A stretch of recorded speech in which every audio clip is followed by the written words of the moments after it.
हैं? आते हैं लेट, देखिए आते हैं लेट तो पीछे बैठ जाया करिए। आपको कोई भी सेवा करना हो, कुछ भी करना हो, जब आरती होती है तो उस समय आप उसके लिए स्वतंत्र हैं। निद्रा भंगो कथा छेदो दंपत्य प्रीति वेदन। अब मैं इसलिए कह रहा हूं क्योंकि शास्त्र कह रहा है इसमें।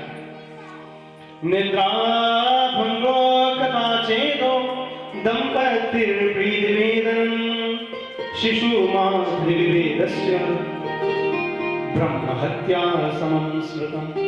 आप आगे आए, सुन रहे हो, आप आगे आए, प्रणाम किया, जो कथा सुन रहे हैं उनको विक्षेप हो गया, अब वो कहीं और ही चले गए। कहाँ वो भगवान, कोई देखो सुनो, इधर लीला हो रही है, कैसी वनवास की लीला हो रही है, आंखों में आंसू है।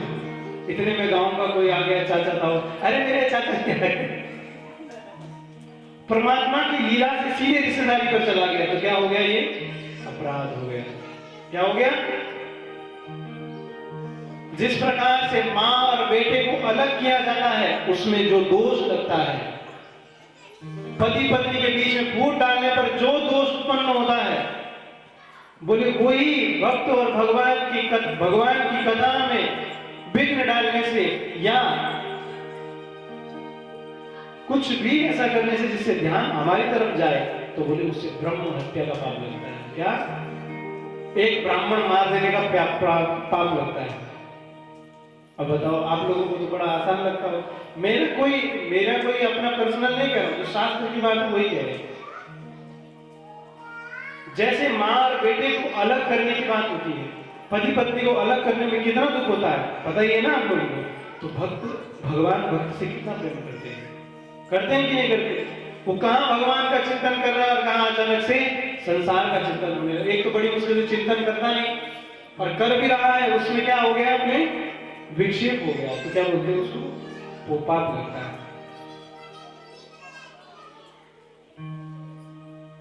शुरू में इसमें हम थोड़ा ज्यादा कट्टर थे, जैसे हमारे कभी आश्रम की तरफ होता था, एक आदमी 3 आदमी पीछे बिठा देते थे कि बोले वहां से जो आ रहा है उसको ही बोलना पीछे बैठ जाए, वहां से जो आ रहा है उसको बोलना पीछे बैठ जाए, ताकि क्या है ना, किसी का ध्यान आगे ना जाए।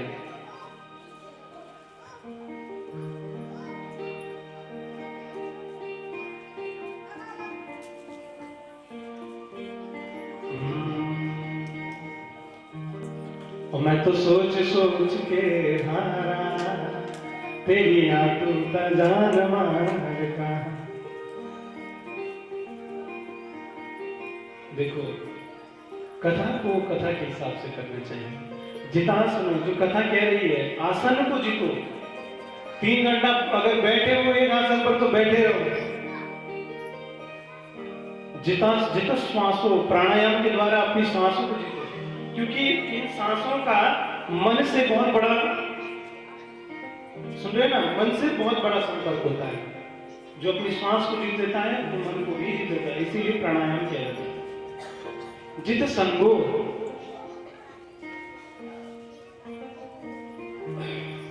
आजकल जो ये जुआ खेलते हैं, ऑनलाइन जुआ खेलते हैं, आप इनके साथ बैठ जाओ, उसने देख लिया कि एक ही बार में 10,000 जीत लिए, दूसरे के मन में आएगा कि यार मैं भी खेलूं।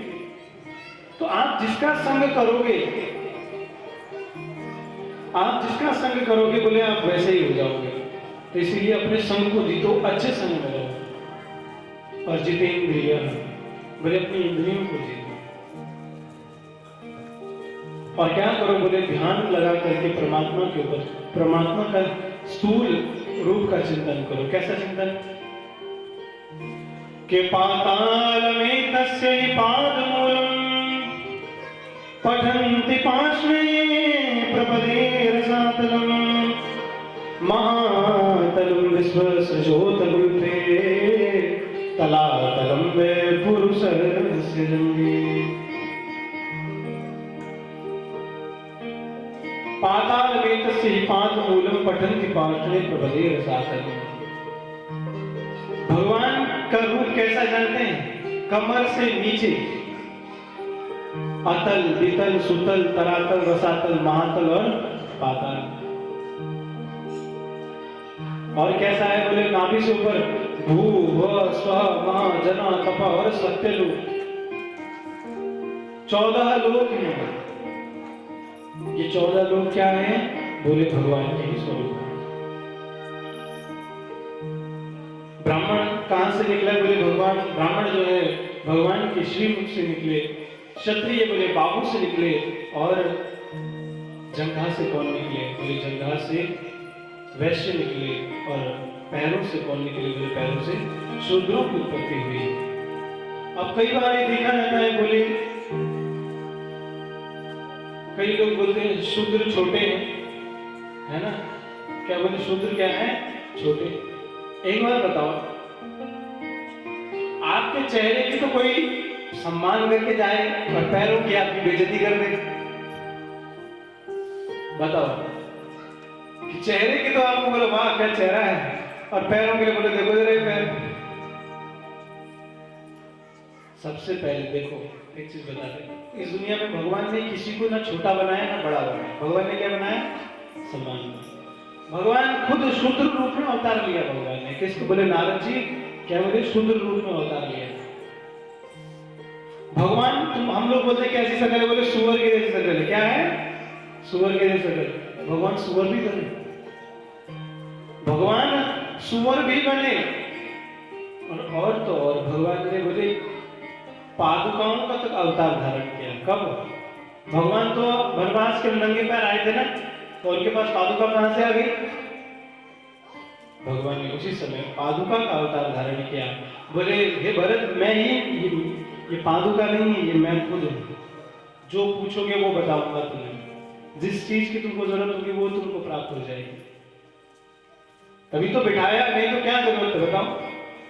कहने का मतलब भगवान किसी को ना छोटा समझते हैं ना बड़ा समझते हैं।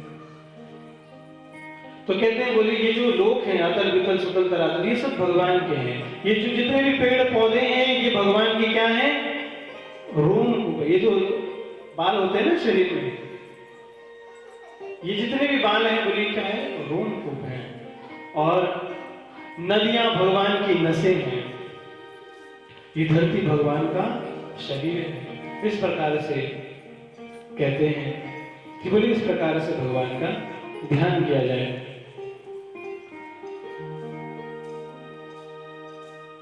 बोले भगवान इस सृष्टि को बनाते कैसे हैं?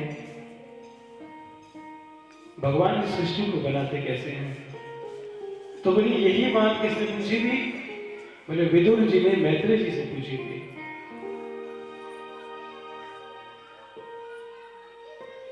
कहते हैं बोले ब्रह्मा जी एक बार अपने ब्रह्मलोक में बैठे हुए थे। उनके बेटे नारद जी उनके पास आए। कहा पिताजी आप जगत सृष्टान हैं, जगत आधार हैं, ऐसा कहकर के उनको प्रणाम किया। उन्होंने कहा बोले मैं जगत की सृष्टि नहीं करता हूँ। कौन सृष्टि करते हैं? बोले भगवान सृष्टि करते हैं। मैं जब उत्पन्न हुआ भगवान के नाभि कमल से, तो मैं अपनी उत्पत्ति के स्थान को खोजने लगा, लेकिन कहीं पर मुझे अपनी उत्पत्ति का स्थान नहीं मिला। तो उस समय क्या था? बोले जल ही जल था, जल ही जल था। तो जल में दो बुलबुले फटे, ता और पा। होता ना टप आती है आवाज, ऐसी तो आती, पानी की आवाज कैसे आती है? बोले वो बुलबुले फटे, एक से ता की आवाज आई, दूसरे से पा की आवाज। जैसे मुझे लगा कि कोई अदृश्य शक्ति मुझे तप करने के लिए आई, तो 100 वर्षों तक मैंने दिव्य तप किया। भगवान ने मुझे दर्शन दिया, और जब भगवान ने मुझे दर्शन दिया, भगवान ने कहा कि हे ब्रह्मा आप सृष्टि करो। वृंदावन बिहारी लाल की।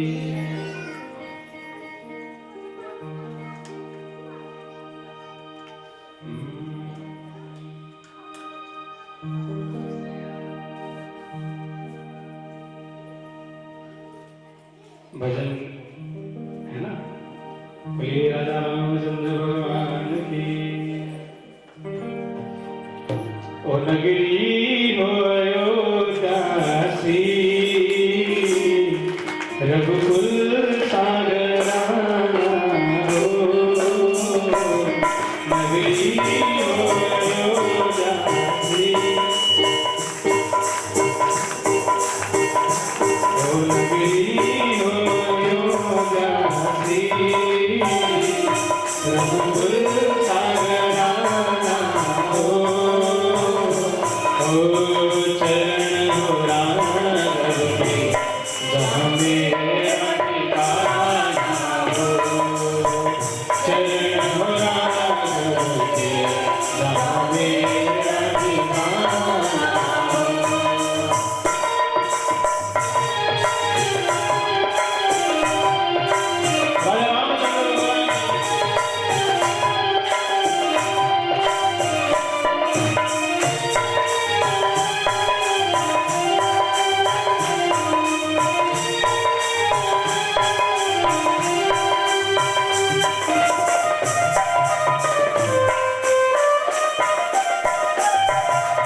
जैसी संतान हमारी हो,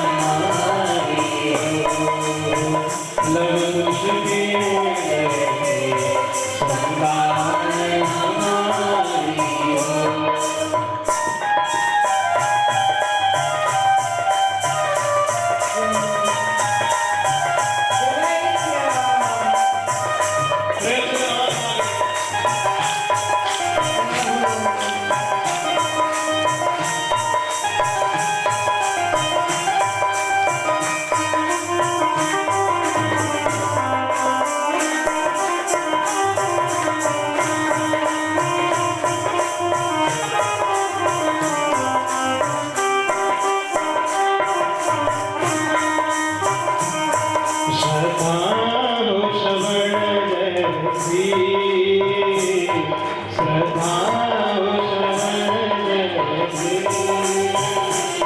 सबरी से भक्ति हो, सबरी से भक्ति हो। हनुमत जी जैसी निशान और शक्ति हो, हनुमत के जैसी निशान शक्ति हो। नगरी हो अयोध्या जी, रघुकुल सागराना हो, चरण हो राम के जहाँ मेरा ठिकाना हो, चरण हो राम के जहाँ मेरा ठिकाना हो, चरण हो जहाँ मेरा ठिकाना हो। वृंदावन वृंदावन नमः पार्वती पते।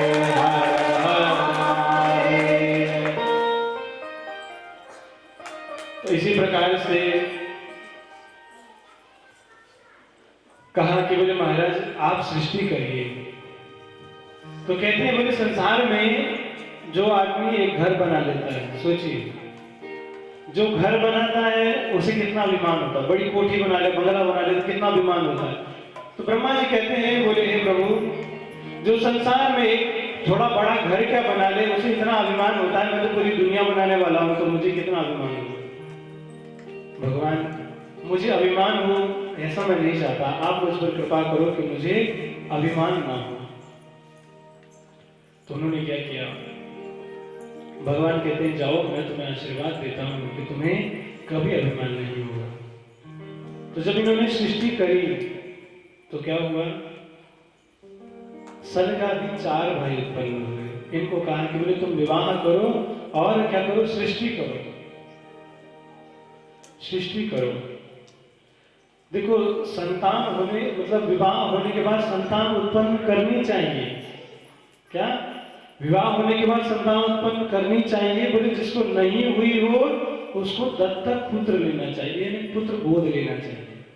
अब सुन रहे ना, गोद लेना चाहिए। लेकिन गोद लेने का भी एक सिद्धांत है। ऐसा नहीं है कि आप ये क्या बोलते हैं आजकल लोग बच्चे चुरा लेते हैं, कैसा भी मिल जाए, पता नहीं किसका है क्या है, भगवान जाने।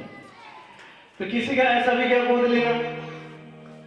दत्तक पुत्र लेने का सिद्धांत ये है, विधि नियम के अनुसार, पूजा पाठ के अनुसार आप किसी बच्चे को गोद ले सकते हो, लेकिन किसको, जो आपके कुल में पैदा हुआ है, आपके भाई का, समझ रहे ना, भाई का, लड़के के भाई का, यानी उनके कुल में चाचा ताऊ का कोई लड़का वो गोद ले सकते हैं।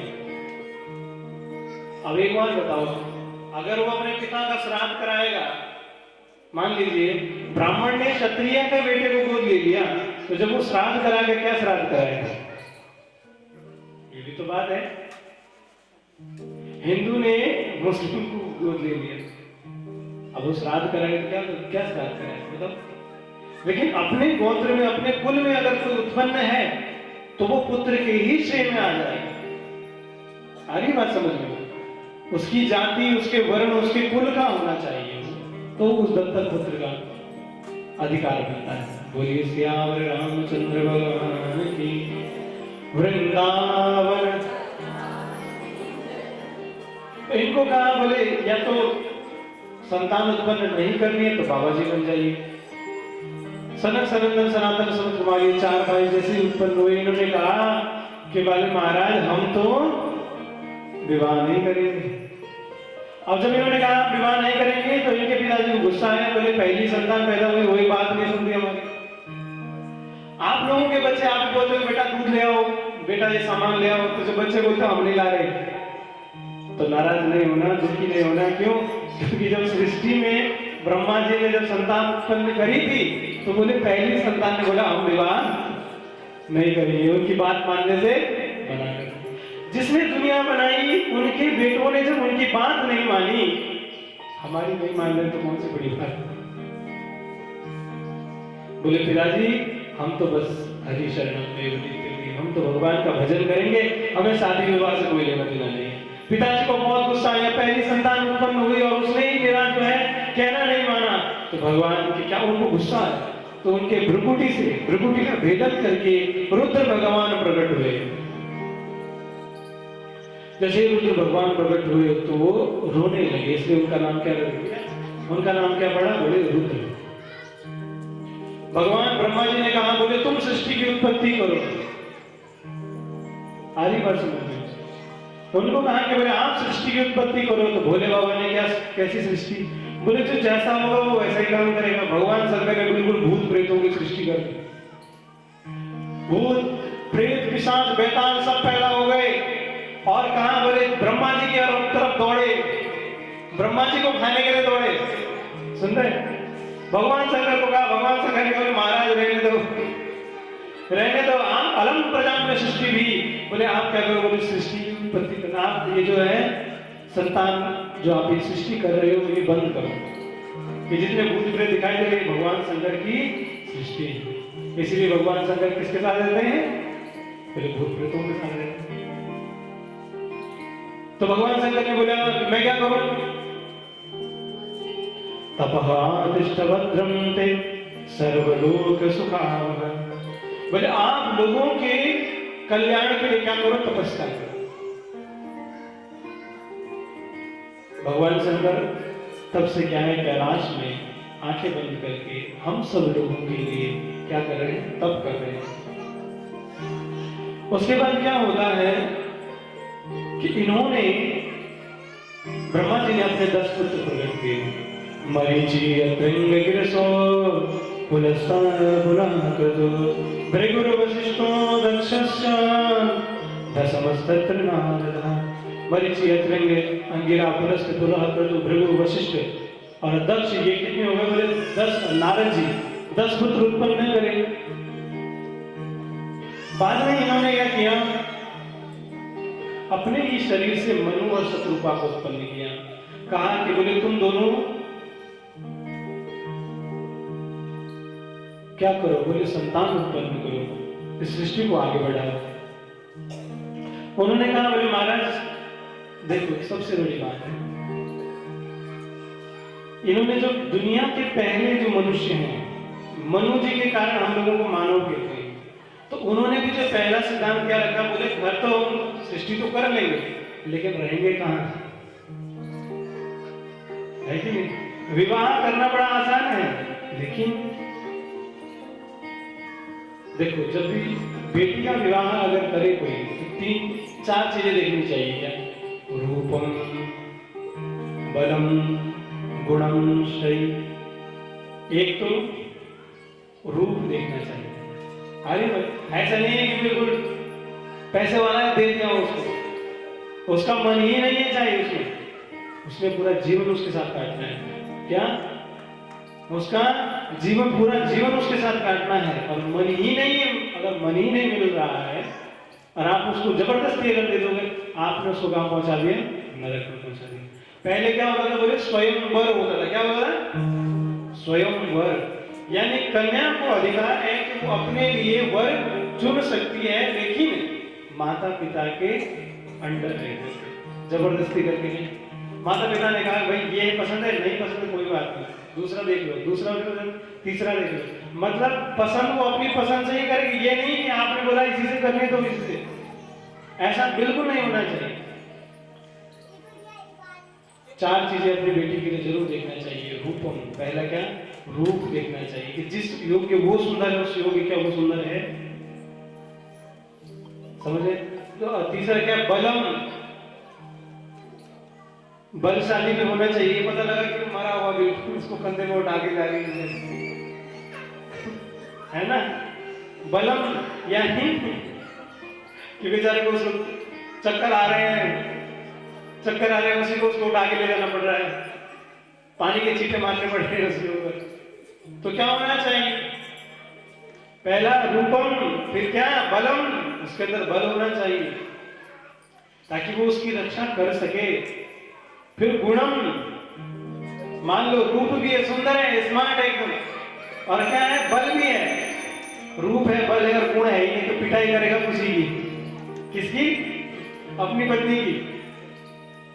तो क्या होना चाहिए, तीसरा गुण होना चाहिए। रूप भी है, बल भी है, गुण भी है, लेकिन क्या नहीं है, धन नहीं है। तो कहां रोड पर रखेगा उसको, क्या खिलाएगा उसको। तो क्या ये चार चीजें बहुत महत्वपूर्ण है। क्या, जो रूप भी बहुत जरूरी है ताकि वो उसके साथ जीवन भर निर्वाह कर सके, मन से उसके साथ जुड़ी रहे, इसलिए रूप भी जरूरी है। फिर क्या, बल भी जरूरी है ताकि उसको किसी भी प्रकार की असुविधा ना हो, और गुण भी जरूरी है ताकि वो अपने अधिकारों का गलत उपयोग ना करे। और क्या, धन भी जरूरी है ताकि आने वाली संतान को कोई भी कष्ट ना हो। ये चार चीजें जरूर देखनी चाहिए। तो मनु जी महाराज ने कहा, बोले हम विवाह कर लेंगे, हम संतान उत्पन्न भी कर लेंगे, लेकिन रहेंगे कहां। जो धरती है वो तो रसातल में जा चुकी है, जल में जा चुकी है। जैसे ये चिंता कर रहे